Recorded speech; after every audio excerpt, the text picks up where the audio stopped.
여러분, 제가 그림을 한 장 가지고 왔는데요. 한 장 보여주시겠습니까? 여러분, 이분의 나이가 몇 세 정도로 보이시나요? 몇 세 정도로, 연세가 어떻게 되실까요? 네, 이 소녀는 10대 소녀입니다. 네, 14살 정도가 된 애슐리 헤기라는 소녀인데요. 이 허치슨 길포드 프로제리아라는 병에 걸린 한 소녀입니다.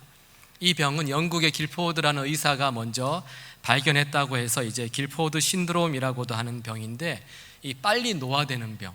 그래서 건강하게 어떤 성장의 과정 속에서 자라지 못하고 금세 노화되는 그런 병입니다. 이 병에 걸리게 되면 나이는 어리지만 노쇠라든가 동맥경화, 탈모, 근육 이완, 주름살 등 어르신들이 가지고 있는 그런 모든 육체적인 증세들이 다 나타나게 됩니다. 이 사진의 주인공 애슐리 헤기는 2009년 17세의 나이에 이 프로제리아 병으로 인한 노화로 인해서 죽음을 맞이하게 됩니다. 17살 소녀였지만 여러분 보시는 것처럼 90세, 100세 정도의 어떤 육체적인 죽음으로 인해서, 육체적인 어떤 나이로 인해서 죽음을 맞이하게 된 거예요. 병으로 인해서 건강한 이들이 경험하는 그런 성장의 과정을 거치지 못했던 것입니다. 여러분, 딸의 이런 모습을 보고 이 애슐리 헤기의 엄마와 아빠는 얼마나 마음이 아프고 힘들고 고통스러웠겠습니까? 아마 그 고통은 말로 표현할 수 없는 고통이었을 것입니다. 네, 내려주셔도 됩니다. 그런데 여러분, 이 허치슨 길포드 프로제리아라는 이 질병은 이 보이는 세계뿐만이 아니라 보이지 않는 어떤 영적인 세계, 어떤 신앙적인 세계에서도 발생하고 있는 질병이라는 것입니다. 영적인 프로제리아 병이 있습니다. 이 질병에 걸린 분들은 어떤 그리스도인으로서 건강하게 어떤 성숙의 과정을 거치지 못하고 그냥 신앙이 노화되어 버리는 거예요.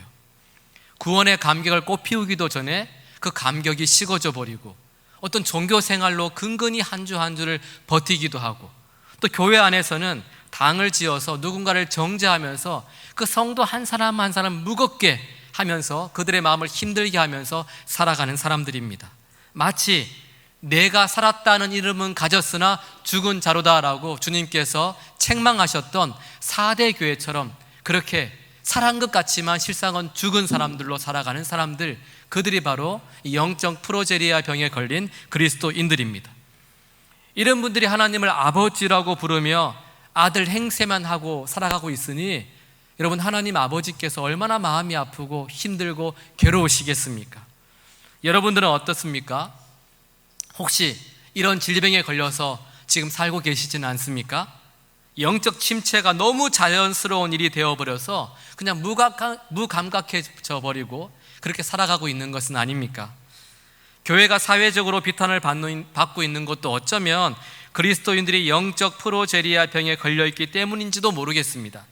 세상 사람들이, 정말 다른 사람들은 몰라도 이 그리스도인들만큼은 달랐으면 하는 그런 기대를 가지고 있을 텐데, 그들의 기대와는 달리 그리스도인들이 건강하게 영적으로 성장하지 못하고 금세 놓아버리고 있는 그 현실 때문에 그들이 우리 그리스도인들을 향해서 실망하면서 그런 비탄을 하고 있는지도 모르겠습니다. 베드로후서 3장 18절을 보시면 하나님께서는 베드로 사도를 통해 이렇게 말씀하십니다. 오직 우리 주 곧 구주 예수 그리스도의 은혜와 그를 아는 지식에서 자라가라. 영광이 이제와 영원한 날까지 그에게 있을지어다. 아멘. 하나님께서는 베드로 사도를 통해 우리에게 자라가라라고 이렇게 말씀하고 있습니다. 여러분, 결코 권면이 아니에요. 한번 자라보는 게 어떻겠니? 한번 자라주겠니? 라고 말씀하시는 것이 아니라 너희는 은혜와 지식에까지 자라가라 라고 이렇게 하나님께서는 우리에게 명령하고 계시는 것입니다. 우리 그리스도인들이 하나님의 자녀로서 건강하게 자라가기를 원하고 계시는 거예요. 이것이 하나님 아버지의 마음입니다. 저와 여러분들이 그리스도의 장성한 분량에 충만한 데까지 이르시기를, 범사에 예수 그리스도에게까지 자라가기를 하나님께서 원하고 계시는 겁니다. 여러분, 자라나는 것은 하나의 과정입니다. 여정이에요. 영적 성숙은 단번에 이루어지지가 않습니다.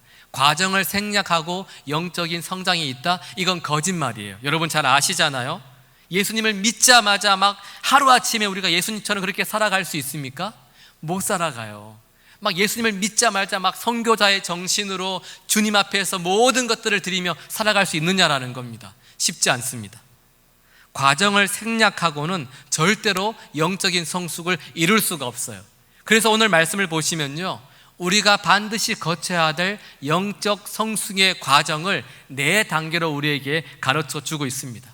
오늘 이 시간 이 말씀을 함께 보실 텐데, 여러분들이 이 말씀을 보시면서 나는 지금 어느 정도의 영적 성숙의 과정에 이르러 있는지를 한번 확인하시면 좋겠어요. 더불어서 영적 성숙의 과정을 이해하시면서 성숙한 그리스도인이 되기로 다시 한번 결단하고 다짐하는 그런 시간이 되었으면 좋겠습니다. 영적 성숙의 첫 번째 단계는 자녀들의 단계입니다. 우리 12절 말씀 보시면, 자녀들아 내가 너희에게 쓰는 것은 너희 죄가 그의 이름으로 말미암아 시험을 받았음이요 라고 말씀하고 있습니다. 이 첫 번째 단계는요, 영적 성숙의 가장 초보 단계이면서 절대로 빼놓을 수 없는 단계예요. 이 기초라고 해서 이 단계를 놓치면 다음 단계로 넘어갈 수가 없습니다. 영적 성숙의 기초이면서 근간이 되는 단계가 바로 이 자녀들의 단계라는 것입니다. 사도 요한이 이 호칭들을 사용할 때 육체적인 상태나 연령에 따른 호칭으로 사용하는 것이 아님을 우리는 분명히 알 수 있어요. 자녀라는 호칭을 쓰면서 사도 요한은 죄의 문제를 언급하고 있습니다. 그러니까 신체적인 나이가 아니라 영적 체험의 나이를 다루고 있다는 거죠. 여러분, 방금 태어난 아기가 어떻게 죄 문제를 알겠습니까? 막 자녀가 태어나자마자 이 죄이나 그러면서 우리가 이렇게 이야기합니까? 그렇지 않아요. 영적인 초보 단계를 지금 말씀하고 있는 것입니다. 헬라어로 보면 이 자녀들이라는 말을요, 테크니아라고 사용합니다. 테크니아라고 하는데, 이 단어는 방금 태어나서 자녀가 된 것을 강조하고 있는 단어입니다. 영적으로 방금 태어나서 하나님의 자녀가 된 이 단계는요, 예수 그리스도로 말미암아 예수 그리스도의 이름을 힘입어 죄 사함 받았음을 확신하며 살아가는 단계입니다. 12절 보시면, 자녀들아 너희 죄가 그의 이름으로 말미암아 사함을 받았다 이렇게 말씀하고 있지 않습니까? 구원의 확신을 가지게 되는 단계가 이 자녀들의 단계예요. 여러분, 말씀은 구원의 확신을 영적 성숙의 완성이라고 말씀하지 않습니다. 여러분 잘 이해하셔야 돼요. 그러니까 구원의 확신은 영적 성숙의 출발이에요. 완성이 아니라. 그리스도인으로 첫 발을 내딛는 것, 그것이 죄사함의 확신, 구원의 은혜를 기억하고 감사하는 것입니다. 이 단계는 죄의 문제가 완전히 해결되는 시기입니다. 영적으로 방금 태어나서 자신의 모든 죄가 그리스도를 통하여 모두 용서함 받았다라는 것을 확신하게 되는 단계, 이 단계가 바로 여기라는 것입니다. 그래서 이 단계를 가만히 보면 이 정체성과 소속감이 달라지는 시기예요. 진노의 자녀에서 하나님의 자녀로 정체성이 바뀌어집니다. 그리고 세상에 살고 있다가 하나님 나라 백성으로 소속감이 변화되는 시기가, 바로 소속이 변화되는 시기가 이 단계라는 거예요. 물론 여러분, 내 힘으로 이루어지는 것이 아닙니다. 어떻게 아기가 태어날 때 스스로 자기 힘으로 생명을 얻고 어떻게 자기 힘으로 국적을 바꿀 수 있겠습니까? 불가능해요. 하나님께서 예수님을 통하여서 하나님의 자녀가 되는 권세를 주시고 하나님 나라로 불러주신 것입니다. 그리스도 안에서 누구도 빼앗을 수 없는 합법적인 특권을 받게 된 거예요. 그런데 여러분, 여기에서 문제가 있습니다. 주님께서 이렇게 우리를 위해 피 흘려 주심으로 모든 죄가 해결되었음에도 불구하고 우리는 여전히 죄와 사망의 그 권세 아래서 과거에 얽매여 살아가는 경우가 종종 있다라는 것입니다. 여전히 하나님께서 주신 이 놀라운 신분을 의심하며 살아가는 분들이 참 많이 있어요. 이런 의심을 합니다. 내가 정말 구원받았을까? 내가 구원받았다라고 그냥 생각하고 있는 건 아닌가? 내가 어떤 사람인지 내 자신이 다른 사람보다 너무나 잘 알고 있는데 정말 내가 구원받은 게 맞을까? 이러면서 의심하며 살아가는 것입니다. 과거에 얽매인 사람들은 여러분 절대로 영적 성숙을 향해 출발할 수가 없습니다. 심리학적인 용어로 자주 사용하는 성인 아이라는 용어가 있습니다. 이게 무슨 뜻인가 하면 성인이지만 아직도 여전히 그 성인 속에 해결되지 못한 어떤 내면의 자녀가 살아가고 있다는 것입니다. 어린 시절에 받은 상처나 충격으로 인해서 예를 들면 어떤 부모님에게서 매일매일 버림받은 경험을 했다거나 또는 아빠나 엄마로부터 엄마 아빠가 멀리 떠나버리는 그런 경험을 한 사람들은 사람들을 믿지 못하고 세상을 믿지 못하게 됩니다. 그러면 그 어릴 때 받은 충격 때문에 어른이 되어서도 마음속에 버림받은 아이가 자라고 있는 거예요. 이것이 평생 발목을 잡고 그 사람의 인격과 어떤 그 사람의 삶을 좌지우지해버리는 것입니다. 가족과 친구를 믿지 못하게 되고 사업을 해도 이 관계하는 사람들을 믿지 못하고 늘 의심하며 살아가는 거죠. 성인이 되었음에도 불구하고 그 성인의 속에 자리 잡고 있는 내면의 아이 때문에 그 아이의 지배를 받으며 과거에 얽매여 살아가는 사람들, 이 사람들을 성인 아이라고 합니다. 영적인 성숙도 마찬가지예요. 나를 조종하던 모든 죄된 과거로부터 해방되었음이 확실해야 진정한 신앙의 출발을 할 수 있는 것입니다. 사랑하는 여러분, 우리는 하나님의 자녀가 됨으로 모든 과거를 용서받았습니다. 여러분 믿으십니까? 하나님께서 더 이상 저와 여러분들의 과거를 문제 삼지 않아요. 동이 서에서 먼 것 같이 우리의 모든 죄를 옮겨주신 것입니다. 그래서 에베소서 1장 7절은 이렇게 말씀합니다. 우리는 그리스도 안에서 그의 은혜의 풍성함을 따라 그의 피로 말미암아 속량 곧 죄사함을 받았느니라. 아멘. 받았느니라 라고 이렇게 단정 짓고 있다는 것입니다. 여러분들은 지금 이 하나님의 말씀을 결론 삼고 살고 계십니까? 이 말씀이 여러분들의 고백이 되고 있습니까? 그렇다면 우리는 지금 자녀의 과정을 잘 지나온 것입니다. 그렇다면 우리는 지금 정체성과 소속이 바뀌어서 하나님의 자녀로 하나님의 나라에서 살아가고 있다는 것입니다. 그리고 나면 이 영적인 성숙의 두 번째 단계로 가게 되는데 바로 이 어린이의 단계입니다. 14절 말씀인데요, 아이들아 내가 너희에게 쓴 것은 너희가 아버지를 알았음이요. 아멘. 여기서 아이는요 파이디아라고 부르는데 경험이 적은 사람을 의미합니다. 경험이 적기 때문에 누군가가 도와주지 않으면 어떤 그 사람으로서의 삶을 살아가기가 힘든 사람들, 그 아이들이 바로 이 파이디아입니다. 그래서 이 어린이들에게는요 훈련과 양육과 교육이 반드시 필요한 시기라는 것입니다.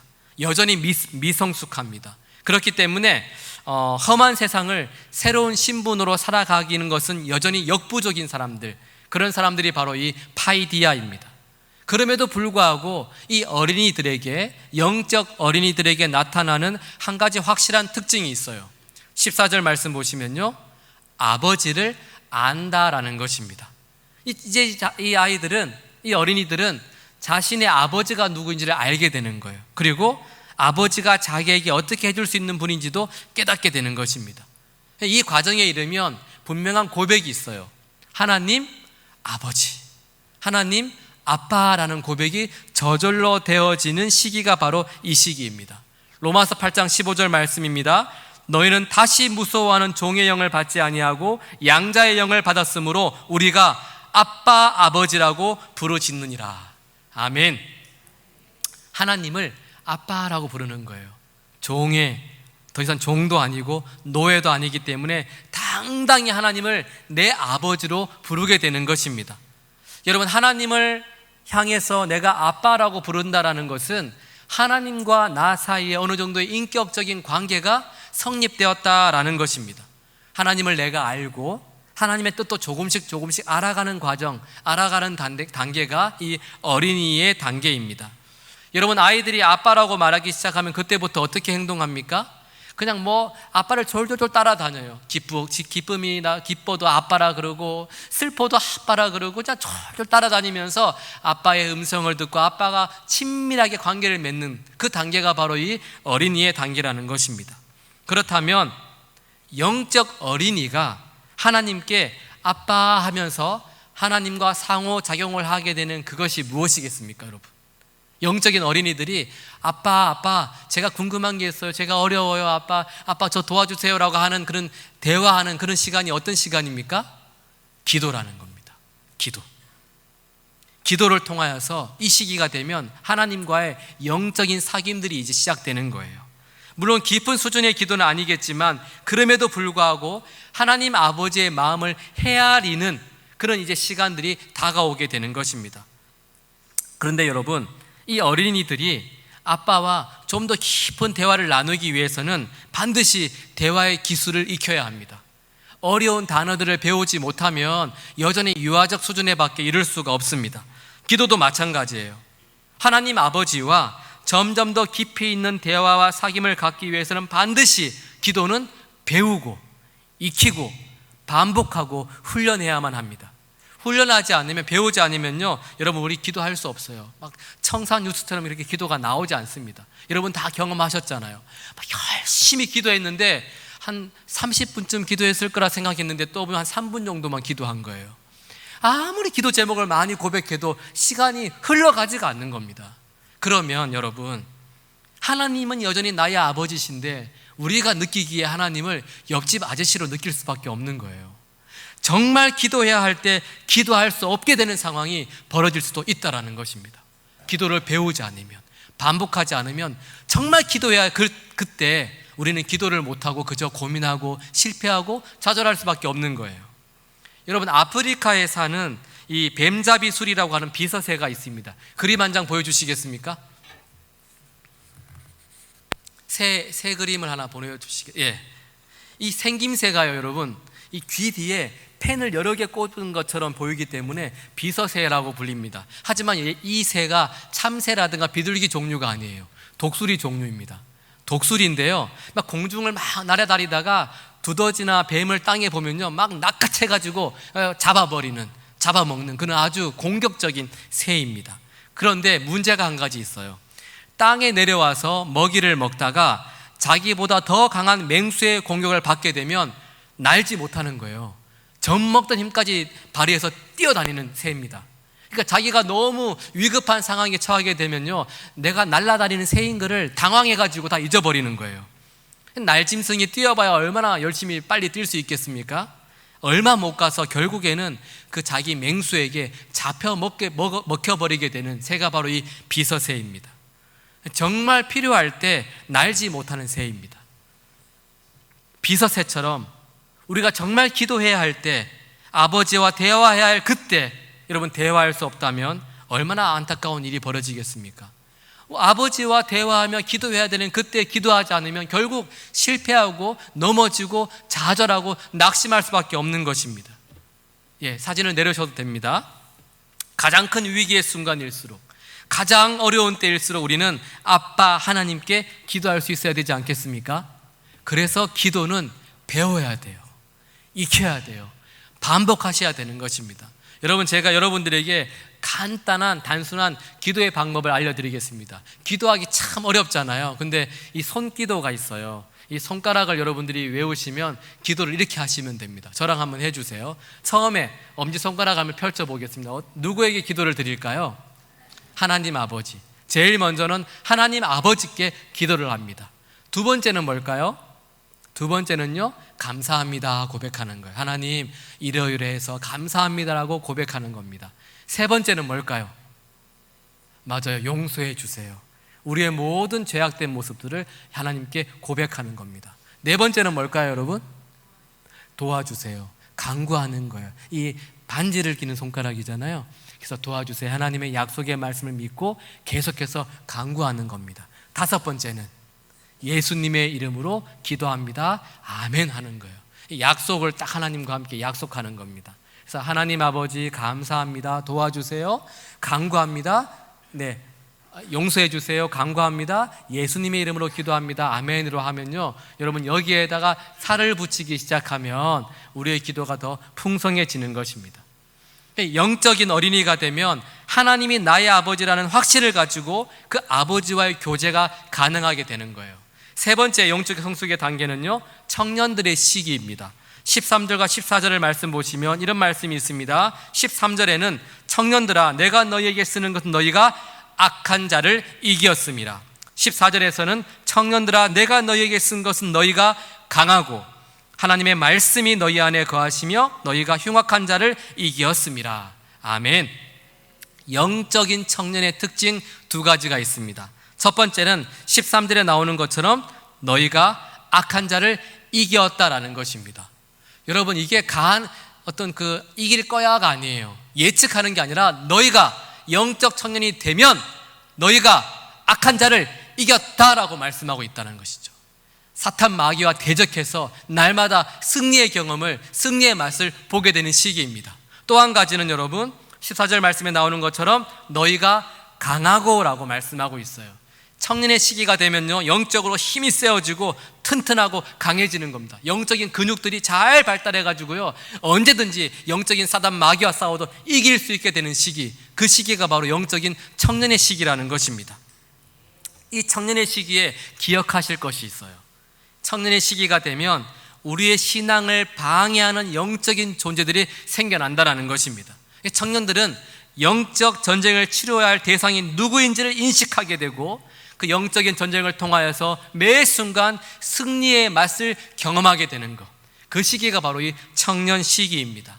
그런데 이 청년이 되었을 때 날마다 영적인 근육을 키우고 영적으로 승리하기 위한 갖춰야 될 중요한 한 가지 승리의 그 무기가 있어요. 영적인 청년들이 승리하기 위한 비결이 한 가지 있습니다. 14절 말씀인데 하나님의 말씀이 너희 안에 거하시며 너희가 흉악한 자를 이기었음이라. 아멘. 하나님의 말씀이라는 거예요. 살아있고 활력이 있어 좌우의 날서는 어떤 검보다도 예리하며 혼과 영과 및 관절과 골수를 찔러 쪼개기까지 하며 사람의 마음과 생각을 판단하는 하나님의 말씀이 너희 안에 거하면 그 말씀으로 말미암아 우리가 승리한다라고 말씀하고 있는 것입니다. 여러분, 거하시며 이 말씀의 뜻은요, 다스리신다, 지배하신다라는 의미를 가지고 있어요.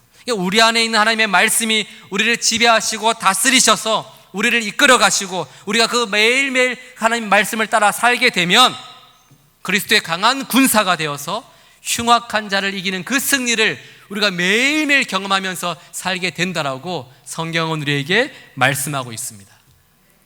청년들에게 가장 중요한 것은 하나님의 말씀이에요. 영적인 청년들이 꼭 간직해야 될 것은 살아계신 하나님의 말씀입니다. 그래서 시편 119편을 보시면요, 시인이 얼마나 하나님의 말씀이 소중하고 힘이 되고 능력이 되는지를 176절에 거쳐서 말씀하고 있어요. 청년이 무엇으로 그의 행실을 깨끗하게 하리이까? 주의 말씀만 지킬 따름이니이다. 주의 말씀은 내 발의 등이요 내 길의 빛이니이다. 주의 법을 사랑하는 자에게는 큰 평안이 있으니, 주의 말씀을 사랑하는 자에게는 큰 평안이 있으니 그들에게 장애물이 없으리이다. 아멘. 여러분, 영적 어린이의 시기는 구원의 확신을 가진 영적 아이가 기도를 배우는 시기라면 영적 청년의 시기에는 말씀의 능력, 말씀의 권능을 배우는 시기라는 것입니다. 영적인 어린이가 기도의 맛을 알았다면 영적인 청년은 이제 매일매일 승리하는 삶을 살게 된다라고 성경은 우리에게 가르쳐주고 있어요. 저는 이 영적 청년의 삶을 우리 모두가 매일매일 좀 경험했으면 좋겠습니다. 저에게 이런 소식들이 막 들렸으면 좋겠어요. 목사님, 제가 사방으로 우겨쌈을 당했는데도 말씀 때문에 승리했습니다. 직장에서 정말 답답한 일을 겪었지만 말씀 때문에 낙심하지 않았습니다. 목사님, 이번에 가정의 위기가 와서 정말 가정이 무너질 뻔했지만 하나님의 말씀 때문에 다시 저희 가정이 회복되었습니다. 여러분, 이런 말씀들이, 이런 고백들이 넘쳐나는 우리 한양교회 될 수 있기를 주님의 이름으로 축복합니다. 아무리 캄캄하고 칠흑 같은 인생의 밤이 온다 하더라도 하나님의 말씀 때문에 그 인생이 밝아지고 다시 힘을 얻고 다시 영적으로 승리하는 우리 모두가 될 수 있기를 주님의 이름으로 축복합니다. 이제 네 번째 단계예요. 네 번째 단계는요, 영적 아비의 단계입니다. 13절 말씀 보시면 아비들아, 내가 너희에게 쓰는 것은 너희가 태초부터 계신 이를 알았으며 라고 말씀하고 있고, 14절에서도 동일하게 아비들아, 내가 너희에게 쓴 것은 너희가 태초부터 계신 이를 알았으며 라고 말씀하고 있어요. 이런 반복은 강조입니다. 중요하기 때문에 반복하는 거죠. 아비들의 가장 큰 특징, 태초부터 계신 이를 안다라는 겁니다. 이 안다라는 것은 여러분 지식적으로 아는 것이 아니에요. 교리적으로 아는 것이 아닙니다. 야고보서 말씀 보시면 귀신들도 하나님을 알고 믿고 떤다라고 말씀하고 있어요. 귀신도 지식이 있어요. 근데 이 안다라는 것은 그런 교리적인 어떤 지식이 아닙니다. 그것은 귀신 수준에 머무르는 겁니다. 우리가 태초부터 계신 이를 안다라는 것은 내가 경험적으로, 관계적으로 하나님을 안다라는 것. 바꾸어 말씀드리면 이 영적 아비의 삶은 날마다 하나님과 동행하는 삶을 살아가는 그 시기가 바로 영적 아비의 과정이라는 것입니다. 아침에 일어났을 때 주님 저를 깨워주셨군요, 감사합니다. 밤에 주무실 때에도 주님 오늘 하루도 주께서 저와 함께 하셨군요, 주님 감사합니다. 이렇게 고백하며 주님과 깊은 관계를 맺으며 살아가는 그 삶이 바로 영적 아비의 단계라는 것입니다. 주님의 생각으로 내 생각이 채워지고 주님의 마음으로 내 마음이 채워지고 주님의 의지로 살아가는 그 단계가 바로 영적 아비의 단계입니다. 여러분 이렇게 살고 싶지 않으십니까? 앞으로 가도 주님이 계시고 내 속을 보니까 또 주님이 계세요. 죄 짓는 형편이 너무나 많은데도 죄 짓기가 너무 싫은 거예요. 죄 짓기가 너무너무 부담이 되고 싫은 것. 저는 이런 삶을 여러분들이 좀 살아내셨으면 좋겠어요. 우리보다 먼저 살아내신 분이 계십니다. 누군가 하면 프랭크 루박이라는 선교사님인데 필리핀 선교사님이세요. 이분이 이런 고민을 하는 거예요. 하나님과 24시간 함께하고 있다는 이 친밀감을 내가 어떻게 누릴 수 있을까? 어떻게 하면 하나님과 함께 24시간 동안 동행할 수 있을까? 그러면서 이분이 일기를 쓰게 되는데 프랭크 루박의 일기입니다. 프랭크 루박이 편지를 쓰게 되는데 제가 몇 군데만 한번 읽어드릴게요. 이렇게 고백합니다. 일기를 쓰면서 1930년 1월 26일 설명하기는 쉽지 않지만 나는 매 순간 하나님을 느끼고 있습니다. 지금이 타자기 자판을 두드리는 손가락을 하나님께서 붙드시기를 원하고 내가 걷는 발걸음을 축복하시기를 원하며 말하는 내 입과 음식을 먹는 내 턱을 지도하시기를 의지적으로 원합니다. 30년 5월 14일 하나님과 끊임없이 교제하려고 하는 이 생각, 하나님을 내 생각의 대상으로 삼고 내 대화의 동무로 삼으려고 하는 이 생각은 지금까지 나에게 떠올랐던 생각들 가운데 가장 놀라운 것입니다. 30년 6월 3일 오 주님만이 모든 것을 아십니다. 주님은 나를 이해하실 수 있습니다. 하나님께서는 이제 낯선 분이 아니십니다. 주님은 늘 내 안에 계십니다. 지금도 계십니다. 나는 오늘도 내일도 주님을 한 차례도 놓치지 않기 위해 애쓸 것입니다. 여러분 프랭크 루박 선교사님은 우리에게 하나님과 행복한 동행을 삶으로 증명해 주신 분이십니다. 어떻게 살아가는 것이 영적 아비로 살아가는 것인지를 가르쳐 주신 분이에요. 저는 정말 여러분 이렇게 살고 싶습니다. 고난 앞에서도 어려움 앞에서도 하나님께서 나를 향한 분명한 계획과 목적이 있음이 깨달아지고 하나님이 주신 그 평안과 담대함으로 한 걸음 한 걸음 믿음의 삶을 살아지는 그런 경험을 매 순간 하고 싶어요. 오늘 아가페 찬양팀이 찬양을 부른 것처럼 예수로 충만한 삶, 예수로 충만한 삶을 저는 살아가고 싶습니다. 이것이 태초부터 계신 분을 우리가 온전히 알아갈 때 이루어지는 것입니다. 사랑하는 한양교회 성도 여러분, 여러분들은 이 영적 성숙의 4가지 과정 가운데서 자녀의 어린이, 청년, 아비, 이 과정 가운데 지금 어느 과정 가운데 계십니까? 여러분들은 지금 어느 단계 속에 머물러 계십니까? 아니면 혹시 어느 순간 영적 성장이 멈춰버려서 무감각해진 채 영적인 삶을 살아가고 있는 것은 아닙니까? 분명한 영적 출발로 죄사함의 확신을 갖고 그 확신으로 생긴 그 갈급함으로 인해서 기도의 대화로 아빠 하나님과 사귐을 이어가게 되고 이어서 하나님 말씀의 다스림 속에서 영적인 승리의 맛을 경험하면서 태초부터 계신 그분을 매 순간 경험하며 그분과 동행의 기쁨을 지금도 여전히 누리고 계십니까? 여러분 하나님 아버지는 우리가 자라가기를 원하고 계십니다. 매 순간 예수님처럼 자라가기를 원하고 계십니다. 아니 여러분 우리가 작은 예수로 살기를 원하고 계시는 것입니다. 흔들리지 않는 그 구원의 확신을 갖고 다시 기도의 자리를 지키며 하나님의 말씀 앞에 내 삶을 내어드려서 매일매일 영적인 전쟁 속에서 승리하며 주님과 동행하는 그 기쁜 삶을 우리 하나님께서는 지금도 여전히 원하고 계시다라는 것입니다. 사랑하는 여러분, 구정, 새로운 새해가 시작이 되었습니다. 저는 새해를 맞이하여서 다시 한번 영적 성숙을 다짐할 수 있는 여러분들이 되었으면 좋겠습니다. 구정이 있다는 것 얼마나 감사합니까, 여러분? 구정이 있기 때문에 다시 신정에 했던 그 흐트러진 약속과 흐트러진 다짐과 결단들을 다시 한번 결단할 수 있는 이 좋은 기회를 하나님께서 우리에게 주신 것입니다. 영적인 프로제리아 병에 걸려서 영적으로 그저 연명치료를 받으면서 그렇게 하루하루 살아가는 저와 여러분이 아니라 여러분 한 분 한 분이 건강한 영적인 성숙을 통하여서 죄사함의 확신, 구원의 확신, 기도, 말씀, 동행의 기쁨을 통해 그리스도의 장성한 분량에까지 이르기를 범사에 예수 그리스도에게까지 매 순간 매 순간 자라가는 저와 여러분 될 수 있기를 주님의 이름으로 축복합니다. 아멘. 기도하시겠습니다. 사랑과 은혜가 충만하신 하나님 아버지, 주의 백성들이 다시 영적으로 자라나게 하여 주시옵소서. 하나님, 다시 우리가 회복되게 하여 주시옵소서.